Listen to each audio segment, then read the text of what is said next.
धर्मशाला में आयोजित पत्रकार वार्ता के दौरान मुख्यमंत्री जयराम ठाकुर ने कहा कि राजस्व घाटे में 950 करोड़ केंद्र से मिले हैं। उन्होंने कहा कि केंद्रीय करों के 300 करोड़ भी प्रदेश को दिए गए हैं। मुख्यमंत्री ने कहा कि कोरोना महामारी का ये समय हर किसी के लिए संकट से कम नहीं है, लेकिन व्यावहारिकता से दूर विपक्ष इस समय भी बेवजह की राजनीति पर उतारू है।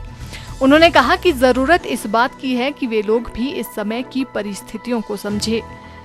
मुख्यमंत्री ने कहा कि भले ही गुजरे कुछ समय में हालात खराब भी हुए हैं और प्रदेश की आर्थिक व्यवस्था पर भी इसका प्रभाव पड़ा हो, लेकिन केंद्र सरकार की मदद से सरकार ने हालातों पर काबू पाया और आर्थिकी के सुधार को लेकर भी कई कदम उठाए हैं। उन्होंने कहा कि कुल मिलाकर देखा जाए तो प्रदेश में निजी क्षेत्र में कार्यरत हर व्यक्ति को नुकसान हुआ है, लेकिन बावजूद इसके व्यवस्था को सुधारा गया है और सबसे बड़ी बात ये रही कि सरकारी क्षेत्र में किसी के वेतन में कटौती नहीं की गई है। मुख्यमंत्री ने कहा कि पेंशन धारकों को भी उनकी पेंशन दी गई है, फिर भी विपक्ष शोर मचा रहा है।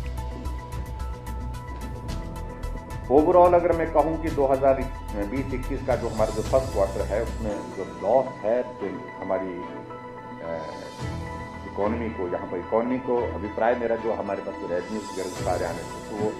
टोटल लॉस लगभग 1300 करोड़ रुपए का है, 1300 करोड़। ऐसी परिस्थिति में मैं आदरणीय प्रधानमंत्री नरेंद्र भाई मोदी जी का बहुत आभारी हूँ, विशेष तौर से कि हिमाचल प्रदेश के लिए जो हमारा आरडीजी जो रेवेन्यू डेफिसिट ग्रांट जो हमको लगभग 950 करोड़ रुपए मिलता है वो उन्होंने उसी रूप में जारी रखा है। उसमें कोई भी कटौती नहीं की गई है और वो हमारी इकोनॉमी को बहुत बड़ा एक यहाँ पर संबल दे रहा है, कर्मचारी की पेंशन। और ये भी मैं कहना चाहता हूँ कि हिमाचल एक ऐसा प्रदेश है जहाँ अभी तक भी हमने, ठीक है हम क्राइसिस में से होकर के गुजर रहे हैं, कठिनाई के दौर में से गुजर रहे हैं और ऐसा कठिनाई का दौर ना कांग्रेस के ज़माने में आया ना किसी दूसरी सरकार के ज़माने में आया, लेकिन फिर भी उसके बावजूद है अभी तक हमने कहीं भी कर्मचारियों की सैलरी, वेजिस, पेंशन में कहीं भी कटौती नहीं। इतने बड़े संकट के बावजूद भी और हमारा सेंट्रल टैक्स शेयर जो है उसके लिए भी मैं आदरणीय प्रधानमंत्री जी का आभारी हूँ कि वो हर महीने की 20 तारीख को हमको वो रिलीज कर देते हैं और उसमें भी लगभग 300 करोड़ रुपये जो है हमारा जो हिस्सा अभी तक जो है उसको कायम रखते हुए उनको सहयोग दिया। ये एक इकोनॉमी वाला एक पार्ट जिसको मैं कहता हूँ, लेकिन ओवरऑल मैं इसमें जरूर कहना चाहूँगा एक चीज़ को लेकर, जो ओवरऑल जो हमारी हिमाचल प्रदेश की इकोनॉमी इस सारे कोविड-19 के इम्पैक्ट में आई है, जैसे किसी का चाय वाले की चाय की दुकान नहीं चली, ढाबे वाले का ढाबा नहीं चला, दुकानदार की दुकान नहीं चली, ऐसे में जो टोटल इम्पैक्ट आया है, जो नुकसान हुआ है हर एक व्यक्ति का, हर एक नागरिक का, प्राइवेट सेक्टर के अंदर जो भी ट्रांसपोर्ट वाले टैक्सी वाला टैक्सी नहीं चला पाया, बस वाला बस नहीं चला पाया,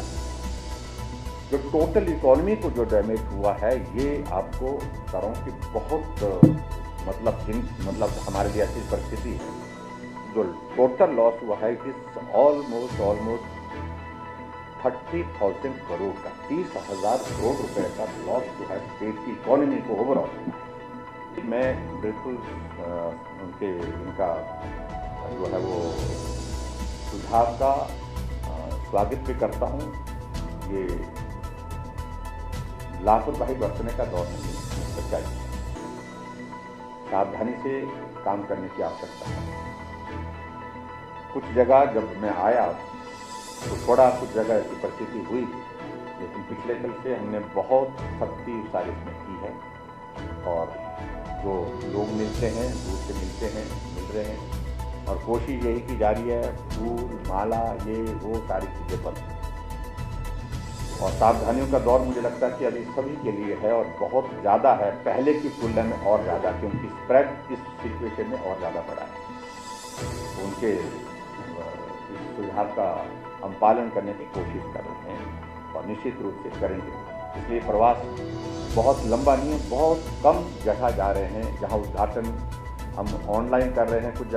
जगह जा कर के वहाँ पर जा कर के और दूर से बैठ कर के सोशल डिस्टेंसिंग को मेंटेन करते हुए हम